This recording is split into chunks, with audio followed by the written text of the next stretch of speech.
രാഹുൽ മാങ്കൂട്ടത്തലിനെതിരെ പരാതി കൊടുത്ത പെൺകുട്ടി എന്തായാലും പരാതി കൊടുത്തിരിക്കുന്നത് മുഖ്യമന്ത്രിക്കാണ്. നോക്കൂ, നമ്മുടെ സംസ്ഥാനത്തിന്റെ മുഖ്യമന്ത്രിയെ ഒരു വ്യക്തിക്ക് കാണണമെന്നുണ്ടെങ്കിൽ മുൻകൂട്ടി അപ്പോയിന്റ്മെന്റ് ഇല്ലാതെ കാണാൻ സാധിക്കില്ല. അപ്പോ രാഹുൽ മാങ്കൂട്ടത്തലിനെതിരെ പരാതി കൊടുത്തിരിക്കുന്ന പെൺകുട്ടി മുഖ്യമന്ത്രിയുടെ അപ്പോയിന്റ്മെന്റ് വേണ്ടിയിട്ട് സമീപിച്ചിട്ടുണ്ടാവും. കാരണം അദ്ദേഹത്തിന്റെ ഓഫീസിലാണ് ആ പെൺകുട്ടി കണ്ടത്.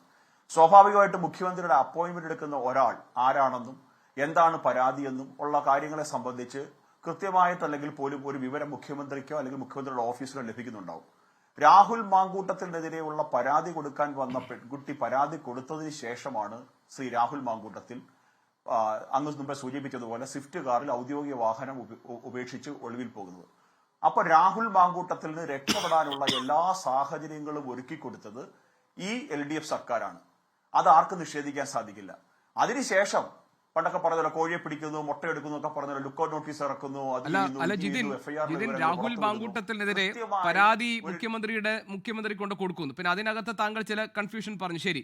പക്ഷേ ഒരു FIR ഇട്ട് നടപടിക്രമങ്ങളുടെ ഭാഗമായിട്ടല്ലേ പിന്നെ അറസ്റ്റും തുടർ നടപടികളൊക്കെ ഉണ്ടാവുക. അപ്പോൾ ഈ പരാതി കൊടുക്കുമ്പോൾ തന്നെ രാഹുൽ മാങ്കൂട്ടത്തിനെ വളഞ്ഞ് പിടിച്ചു നിർത്താൻ പറ്റില്ലല്ലോ.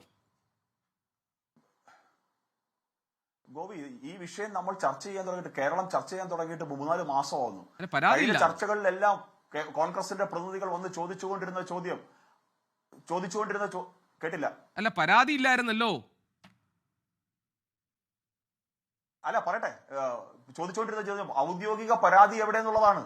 ഈ കാര്യങ്ങൾ എന്താണ് പരാതിയെന്നും ആ പരാതിയുടെ ഉള്ളടക്കത്തെ സംബന്ധിച്ചുള്ള ഏകദേശ രൂപങ്ങളും ഈ പറഞ്ഞ വാട്സ്ആപ്പ് ചാറ്റിലും ഫോൺ റെക്കോർഡിങ്ങിലൂടെ കഴിഞ്ഞ 2-3 മാസക്കാലമായിട്ട് ഞെട്ടലോടെ കേരളത്തിന്റെ പ്രബുദ്ധ കേരളം കേട്ടുകൊണ്ടിരിക്കുകയാണ്.